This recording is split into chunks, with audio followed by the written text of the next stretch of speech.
Report ಮಾಡಿದಂಥ ಪ್ರಿನ್ಸಿಪಾಲನ್ನು ಇಲ್ಲಿಂದ transfer ಮಾಡಬೇಕಂತ ನಾವು ಮನವಿನೂ ಮಾಡಿಕೊಂಡಿದ್ದೀವಿ. ದಯವಿಟ್ಟು ಆದಷ್ಟು ಬೇಗ ನಮಗೆ ಒಂದು ಸೂಕ್ತ ನ್ಯಾಯ ದೊರಕಿಸಿಕೊಡ್ಬೇಕು ನಿಮ್ಮಲ್ಲಿ ವಿನಂತಿಪೂರ್ವಕವಾಗಿ ಕೇಳ್ಕೊಳ್ತಾರೆ. ಪ್ರಿನ್ಸಿಪಲ್ ಮೇಲೆ ಆ್ಯಕ್ಷನ್ ಆಗಬೇಕು ಮತ್ತು ಆ ಟೀಚರ್ಗೆ ರಿಮೂವ್ ಮಾಡಬೇಕು. ಅವರು ಐ ಥಿಂಕ್ ಔಟ್ಸೋರ್ಸ್ ಇರಬೇಕು, ರೆಗ್ಯುಲರ್ ಇಲ್ಲ ಅಂತ ರಿಮೂವ್ ಮಾಡಬೇಕು ಅಂತ ರೆಕಮೆಂಡ್ ಮಾಡಿ ಕಳಿಸಿದ್ದೀವಿ. ಪೊಲೀಸ್ ಇಲಾಖೆನೂ ಒಳ್ಳೆಯ ಮಾಡಿದ್ದಾರೆ, ಪ್ರಯತ್ನ ಮಾಡಿದ್ದಾರೆ. ಏನಾಗಿದೆ, ಮಕ್ಕಳು ಕಾಲೇಜಿಗೆ ಹೋಗಲಿಕ್ಕೆ ಬರ್ತಾ ಇದ್ದಾರೆ ಮೇಡಮ್. ಇವರು ಒಂದೇ ವಿದ್ಯಾರ್ಥಿಗೆ ಮಾಡಿಲ್ಲ, ಅವರು ಮತ್ತೆ 5-6 ವಿದ್ಯಾರ್ಥಿಗಳು ಒಬ್ಬರು ಹುಡುಗಿ ಕಟ್ಟು ಕೂಡ ಮಾಡ್ಕೊಂಡಿದ್ದಾರೆ. ಈ ರೀತಿ ಅವರು ಎಲ್ಲೆಲ್ಲೇ ತೊಗೊಂಡು ಹೋಗೋದು ಅದು ಇದು ಕೂಡ ಮಾಡಿ. ಇವತ್ತು ನಾವು ಮಾನ್ಯ ಜಿಲ್ಲಾಧಿಕಾರಿ ಚಂಬರ್ ಮುಂದಿದ್ದೇವೆ. ಏನಂದರೆ ಕೂಜಗಿರಿ ಕಾಲೇಜಲ್ಲಿ ನಡೆದಂತಹ ಒಂದು ವಿದ್ಯಾರ್ಥಿನಿ ಮೇಲೆ ಲೈಂಗಿಕ ಕಿರುಕುಳ ಕೊಟ್ಟಂತಹ ರಾಮಚಂದ್ರ ಅಂಕೋಲೇಕರ್ ಈಗಾಗಲೇ ನಾಪತ್ತೆಯಾಗಿ ಕೇವಲ 12ರಿಂದ 13 ದಿವಸ ಆಗಿದೆ. ಆದರೆ ಅವರು ಇನ್ನೂ ಕೂಡ ಅಮಾನತಾಗಲಿಲ್ಲ ಮತ್ತು ಅವರನ್ನು ಪೊಲೀಸರು ಕೂಡ ಅರೆಸ್ಟ್ ಮಾಡಲಿಲ್ಲ. ಅದಕ್ಕೋಸ್ಕರ ನಾವು ಏನು ಮಾಡಿದ್ದೇವೆ, ವಿದ್ಯಾರ್ಥಿ ಒಕ್ಕೂಟ, ಮೀನುಗಾರರ ಮುಖಂಡರು ಮತ್ತು ಮಹಿಳಾ ಒಕ್ಕೂಟದವರು ಈ ಜಿಲ್ಲಾಧಿಕಾರಿಗೆ ಮತ್ತು SP ಅವರಿಗೆ ಭೇಟಿಯಾಗಲಿಕ್ಕೆ ಬಂದಾಗ SP ಅವರು ಭೇಟಿಯಾಗಿದ್ದಾರೆ, ಮಾನ್ಯ ಜಿಲ್ಲಾಧಿಕಾರಿ ಅವರು ಭೇಟಿಯಾಗಿದ್ದಾರೆ. ಈಗ ಮಾನ್ಯ ಜಿಲ್ಲಾಧಿಕಾರಿ ಏನು ಹೇಳಿದ್ದಾರೆ ಅಂತ ಕೇಳುವ. ಸರ್, ಈಗ ನೀವು ಜಿಲ್ಲಾಧಿಕಾರಿಗೆ ಭೇಟಿಯಾಗಿದ್ರಿ, ಆ ಕೂಜಗಿರಿ ನಡೆದಂಥ ಒಂದು ಘಟನೆಯ ಬಗ್ಗೆ ನೀವು ವಿವರವಾಗಿ ಮಾನ್ಯ ಜಿಲ್ಲಾಧಿಕಾರಿಗೆ ಹೇಳಿದ್ರಿ. ಜಿಲ್ಲಾಧಿಕಾರಿ ಏನು ಹೇಳಿದರು ನಿಮಗೆ? ಜಿಲ್ಲಾಧಿಕಾರಿಗಳು ಈಗಾಗಲೇ ಪೊಲೀಸ್ ಇಲಾಖೆಗೆ ಸೂಕ್ತ ತನಿಖೆ ಮಾಡಬೇಕೆಂದು ಲಿಖಿತವಾಗಿ ಅವರು ಲೆಟರ್ ಮಾಡಿದ್ದಾರೆ. ಅದೇ ರೀತಿ ಒಂದು ಇಲಾಖೆಗೆ, ಶಿಕ್ಷಣ ಇಲಾಖೆಗೆ ಆದಷ್ಟು ಬೇಗ ಈ ಒಂದು ಕಾಲೇಜ್ ಲೆಕ್ಚರರಾದ ರಾಮಚಂದ್ರ ಅಂಕೋಲೇಕರನ್ನು ಅಮಾನತುಗೊಳಿಸಬೇಕು ಮತ್ತು ಈ ಬಡ ವಿದ್ಯಾರ್ಥಿಗೆ ಒಂದು ಸೂಕ್ತವಾದ ನ್ಯಾಯ ಸಿಗಬೇಕಂತ ನಾವು ಮೇಡಮ್ ಅದು ಕೇಳಿಕೊಂಡ ಆದಷ್ಟು ಬೇಗ ಈ ಒಂದು ಕೆಲಸ ನಾವು ಮಾಡ್ತೇವೆ. ಎಷ್ಟು ದಿವಸ ಆಯಿತು? ಈಗಾಗಲೇ 11ರಿಂದ 12 ದಿವಸ ಪ್ರಾರಂಭವಾಗಿದೆ. ಕೇವಲ 5 ದಿವಸದ ನಂತರ ಈ ಒಂದು ಯಾವುದೇ ತನಿಖೆ ಆಗಿಲ್ಲ, ಅರೆಸ್ಟ್ ಆಗಿಲ್ಲ, ಅದು ಅಮಾನತು ಆಗಿಲ್ಲ ಅಂತೇಳಿ 5 ದಿವಸದ ನಂತರ ನಾವು ಜಿಲ್ಲಾಧಿಕಾರಿ ಮುಂದೆ ಸಾವಿರಾರು ಜನ ಈ ಮೀನುಗಾರಿಕೆ ಬಂದ್ ಮಾಡಿ, ಹಲವಾರು ಅಂಗಡಿ ಅದೆಲ್ಲ ಕೆಲವು ಬಂದ್ ಮಾಡಿ ನಾವು ಧರಣಿ ಸತ್ಯಾಗ್ರಹ ಕೊಡಲಿಕ್ಕೆ, ಉಪವಾಸ ಸತ್ಯಾಗ್ರಹ ಕೂತ್ಕೊಳ್ಳಿಕ್ಕೆ ನಾವು ರೆಡಿಯಾಗಿದ್ದೇವೆ ಸರ್. ದಯವಿಟ್ಟು ಈ ರೀತಿ ಘಟನೆಗೆ ಆದಷ್ಟು ಬೇಗ ನಮಗೆ ನ್ಯಾಯ ಸಿಗಬೇಕು. ಆದಷ್ಟು ಕಾಲೇಜ್ ಲೆಕ್ಚರ್ ಅಂಕೋಲೇಕರನ್ನು ಅಮಾನತುಗೊಳಿಸಬೇಕಂತ ಮನವಿ ಮಾಡಿಕೊಂಡಿದ್ದೀವಿ ಸರ್. ಅದೇ ರೀತಿ ಯುವ ಮುಖಂಡರಿದ್ದಾರೆ, ಏನು ಹೇಳ್ತಾರೆ ಈಗ ಸಚಿನ್ ಅವರೇ? ಈಗ ನೋಡಿ, ಆ ಒಬ್ಬ ಶಿಕ್ಷಕ ಬಹಳಷ್ಟು ವಿದ್ಯಾರ್ಥಿ ಕಿರುಕುಳ ನೀಡಿದ್ದಾರೆ ಅಂತ ಹೇಳ್ಕೊಂಡು ಆರೋಪ ಅವ್ರ ಮೇಲೆ ಇದೆ.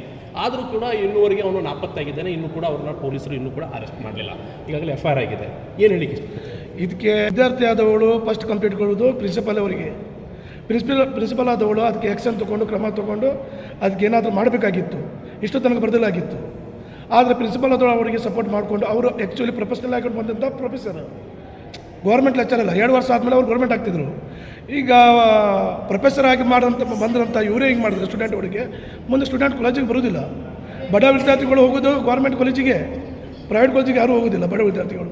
ಈಗ ಹೆಣ್ಮಕ್ಳಲ್ಲಿ ಇಂಥ ಘಟನೆ ಆದರೆ ಮುಂದಿನ ನಮ್ಮ ಅಂಕೋಲಕಾರ ಹುಡುಗಿರು ಯಾರು ವಿದ್ಯಾರ್ಥಿಗಳು ಗೌರ್ಮೆಂಟ್ ಕಾಲೇಜಿಗೆ ಹೋಗೋದಿಲ್ಲ. ಈ ರೀತಿ ಆಗ್ತಾ ಇದೆ. ಹೌದು. ಒಬ್ಬ ಮಹಿಳಾ ಅಧ್ಯಕ್ಷರಾಗಿ ಈ ಒಂದು ವಿದ್ಯಾರ್ಥಿನ ಮೇಲೆ ಈ ರೀತಿ ಕಿರುಕುಳ ಆಗ್ತಾ ಇದೆ. ಸರ್, ಈಗ ಅವರಿಗೆ ನ್ಯಾಯ ಸಿಗಲಿಲ್ಲ ಅಂದರೆ ನಾವೆಲ್ಲರೂ ಸೇರಿ, ಈಗ ಹೆಣ್ಮಕ್ಳಿಗೆ ಎಜುಕೇಟ್ ಬೇಕು ಅಂತ ಹೇಳ್ತಾರೆ. ಈಗ ಎಜುಕೇಷನ್ ಓದಲ್ಲೇ ಈ ಥರ ಅನ್ಯಾಯಗಳಾದರೆ ಯಾವ ತಂದೆ ತಾಯಿ ಹೆಣ್ಮಕ್ಳಿಗೆ ಓದ್ಲಿಕ್ಕೆ ಕಲಿಸ್ತಾರೆ? ಮತ್ತೆ ನಾವು ಇಲ್ಲಿಟ್ರೇಟ್ ಆಗ್ತಾರೆ ಹೆಣ್ಮಕ್ಳು. ಅದಕ್ಕೋಸ್ಕರ ಇದನ್ನು ಒಳ್ಳೆ ಇದು ಮಾಡಿ ಅವರಿಗೆ ಅವರಿಗೊಂದು ಶಿಕ್ಷೆ ಆಗಲೇಬೇಕಾಗಿದೆ ಸರ್ ಅವರಿಗೆ. ಅದೇ ರೀತಿ ಇನ್ನೊಬ್ಬರು ಮಹಿಳೆಯರಿದ್ದಾರೆ, ಏನು ಹೇಳ್ತಾರೆ ಕೇಳುವ. ಮೇಡಮ್, ಈಗ ಇಷ್ಟೆಲ್ಲ ನೀವು ಬಂದ್ರಿ, DC ಹತ್ರ ಮನವಿ ಕೊಟ್ರಿ, AC ಹತ್ರ ಮನವಿ ಕೊಟ್ರಿ, ಪೊಲೀಸ್ ಸ್ಟೇಷನ್ಗೆ ಮನವಿ ಕೊಟ್ರಿ. ಈಗ ಇವತ್ತಿನ ಹೋರಾಟಕ್ಕೆ ಏನಾಗಿದೆ, ಏನು ತಿರುವು ತೊಗೊಂಡಿದ್ರಿ? DC ಮೇಡಮ್ ಅವರೇ ನ್ಯಾಯ ಕೊಡ್ತೀನಿ ಅಂತ ಹೇಳಿದ್ದಾರೆ ಸರ್. ಅವರು 5 ದಿನದೊಳಗಡೆ ನ್ಯಾಯ ಕೊಟ್ರಂತ ಸರಿ. ಇಲ್ಲ ಅಂದರೆ ನಾವು 5 ದಿನದ ನಂತರ ನಾವು ಧರಣಿ ಮಾಡ್ತೇವೆ. ಆ ಹೆಣ್ಣು ಮಗುವಿಗೆ ಅನ್ಯಾಯ ಆಗಿದೆ ಸರ್. ನಮ್ಮ ಮಗುನೇ ಅದು, ಬಡ ಮಗು ಅಂದರೆ, ಒಂದು ಹೆಣ್ಣು ಮಗು ಅಂದರೆ ಎಲ್ಲರಿಗೂ ಸಂಬಂಧಪಡುತ್ತೆ ಸರ್. ಯಾವ ಮಗುನೂ ಇನ್ನು ಮುಂದೆ ಶಾಲೆಗೆ ಹೋಗ್ಲಿಕ್ಕೆ ಒಪ್ಪುವುದಿಲ್ಲ ಸರ್. ಹಾಗಾಗಿ ಸರ್ 5 ದಿನದೊಳಗೆ ನಮ್ಗೆ ಏನಂತ ನ್ಯಾಯ ಸಿಕ್ಕಿದ್ರೆ ಸರಿ, ಇಲ್ಲ ಅಂದರೆ ನಾವೆಲ್ಲರೂ ಸೇರಿ ಧರಣಿ. ಈಗ ಬಡ ವಿದ್ಯಾರ್ಥಿನಿ ಮೇಲೆ ಈ ರೀತಿ ಆಗಿದೆ. ಈಗ ನೋಡಿ, ರಾಜಕಾರಣ ವಿದ್ಯಾರ್ಥಿನಿ ಮೇಲೆ ಈ ರೀತಿ ಆದರೆ, ಅಧಿಕಾರಿ ಮಗಳ ಮೇಲೆ ಈ ರೀತಿ ಆದರೆ 24 ಅವರ್ಸ್ದಲ್ಲಿ ಅವರನ್ನು ವಜಾ ಮಾಡ್ತಿದ್ರು ಮತ್ತು ಅವರನ್ನು ಅರೆಸ್ಟ್ ಮಾಡ್ತಿದ್ರು. ಈಗ ಬಡಪಾಯಿಯ ವಿದ್ಯಾರ್ಥಿನಿ ಮೇಲೆ ಈ ರೀತಿ ಲೈಂಗಿಕ ಕಿರುಕುಳ ಆರೋಪ ಹೊತ್ತರು ರಾಜ್ಯದ ಸುದ್ದಿ ಆದರೂ ಕೂಡ ಯಾಕೆ ಅರೆಸ್ಟ್ ಆಗ್ತಾ ಇಲ್ಲ, ಯಾಕೆ ಅಮಾನತಾಗ್ತಾ ಇಲ್ಲ? ನೋಡಿ, ಕೂಜಗಿರಿಯ ಸರ್ಕಾರಿ ಪದವಿ ಪೂರ್ವ ಕಾಲೇಜ್, ಇಂಥ ಕಾಲೇಜಿನಲ್ಲಿ ಹೆಣ್ಣುಮಕ್ಕಳು ಭದ್ರತೆ ಸಲುವಾಗಿ ಇನ್ನೊಬ್ಬರ ಹತ್ರ ಕೇಳುವಂಥದ್ದಲ್ಲ. ಸರ್ಕಾರಿ ಕಾಲೇಜ್ ಅಂತ ಹೇಳಿದ್ರೆ ಭದ್ರತೆ ಇರ್ತದೆ. ಹಾಗಾಗಿ ಈ ಕಾಲೇಜಿನಲ್ಲಿ ಇಂಥ ಅನ್ಯಾಯ ಹುಡುಗಿಯರಿಗೆ, ಕಾಲೇಜ್ ವಿದ್ಯಾರ್ಥಿಗಳಿಗೆ ಈ ರೀತಿ ಆಗ್ತಾ ಇದೆ ಅಂತ ಹೇಳಿದರೆ ಇದು ನಾಚಿಕೆಗೇಡು. ಯಾಕಂತೇಳಿದ್ರೆ ತಂದೆ ತಾಯಿಯರು ಮಕ್ಕಳಿಗೆ ಕಾಲೇಜಿಗೆ ಕಳಿಸೋದು ಯಾಕೆ? ಅಲ್ಲಿ ಒಂದು ಗವರ್ಮೆಂಟ್ ಕಾಲೇಜ್, ಭದ್ರತೆ ಇರ್ತದೆ, ಎಲ್ಲ ಸಿಸ್ಟಮ್ ಇರ್ತದೆ. ಹಾಗಾಗಿ ಆ ಕಾಲೇಜಿಗೆ ಕಳಿಸ್ಲಿಕ್ಕೆ ಪ್ರಯತ್ನ ಮಾಡ್ತಾರೆ.